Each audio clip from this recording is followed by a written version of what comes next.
Hi, my name is Chris Ryan and welcome to the Forest of Arden. Today we're talking about the backswing and I'm going to show you 3 ways that you can create more width in your backswing, which is a great way to add consistency and distance right through the golf bag.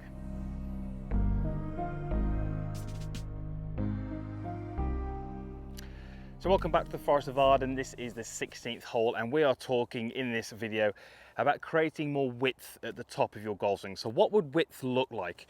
Well, if I was to take my setup and make a backswing, we're talking really about the distance between, let's say, the buttons on my shirt and the middle of the grip. And we're trying to create more distance in here. Why would we like to do this? Well, it does a couple of things. One, it helps us with how we try to organize our arms and the clubs on the club, on the downswing, but also it helps us achieve more distance, because if we can achieve more width, the hands are effectively traveling further, and if we can get the hands to travel further, it gives us more time to generate some speed on the way down. So there's 3 things that we're going to cover in this video which are going to help you achieve more width at the top of your golf swing, or maybe a different way to look at it. We're going to cover 3 areas where I see golfers unfortunately doing a few things wrong and then getting a little bit narrow. The first place we would see this break down would be very much in the takeaway of the golf club. So as I take my starting position, you will notice that as I rotate away to here, my trail arm, my right arm, has begun to flex a tiny bit. So it's a little bit more flexed than it was at setup. The reason for that is I would like my arm to start folding relatively early in the golf swing, but I've turned my hips, I've turned my shoulders by a good amount. All too often I'll see golfers where they don't rotate enough through their hips, therefore they don't rotate enough through their upper body, and if we don't rotate enough, we straight away are going to get this trail arm flexing almost by 90 degrees. And what I've done already is I've really narrowed the distance between my buttons and the middle of the handle, so I've already got quite narrow. From here, it would be incredibly rare for that golfer to turn up and create the width. So if you are unfortunately getting this trail arm bent quite early, there's a very, very good chance that you're going to get quite narrow at the top of your golf swing, and then you're going to get those problems that we spoke about. If you take a look at Rory McIlroy, fantastic example of someone who creates huge amounts of width very early in the golf swing, keeps that trail arm very, very extended, and he's certainly a golfer that I'm sure many of you would like to copy. I certainly would. So takeaway is really key, making sure we have enough rotation, making sure you're keeping some good length in that trail arm.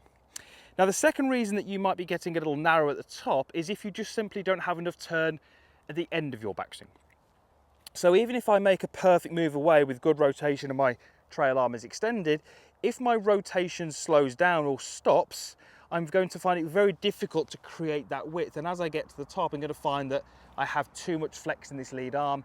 The distance between my right shoulder and the golf club is very, very narrow. So we need 2 things in your backswing to help you create width. We need good amounts of rotation, and we need what we call extension. Extension, we're going to think of that really as simply where the buttons on your shirt point.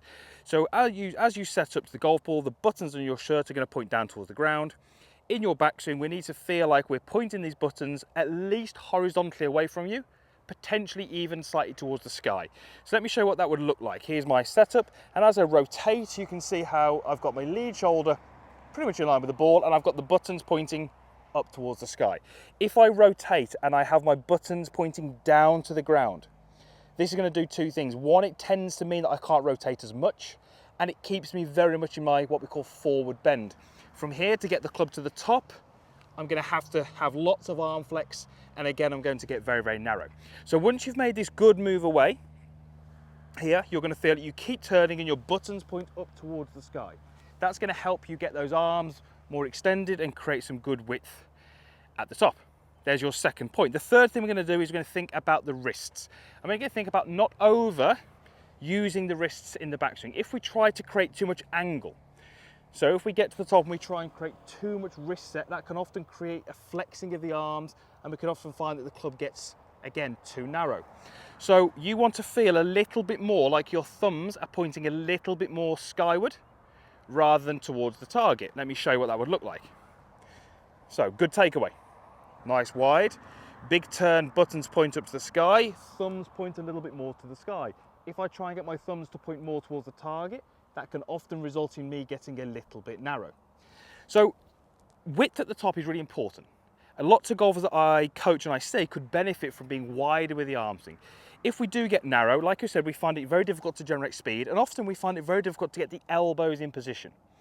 If we get narrow at the top, we often get narrow on the downswing, and it becomes very difficult to deliver the club with efficiency. with speed, to control the path, control the low point. All of those things that we would like you to do become very difficult when you get excessively narrow.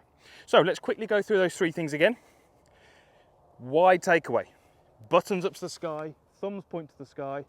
That's going to get me much wider, and let's see if we can demonstrate that in this golf swing.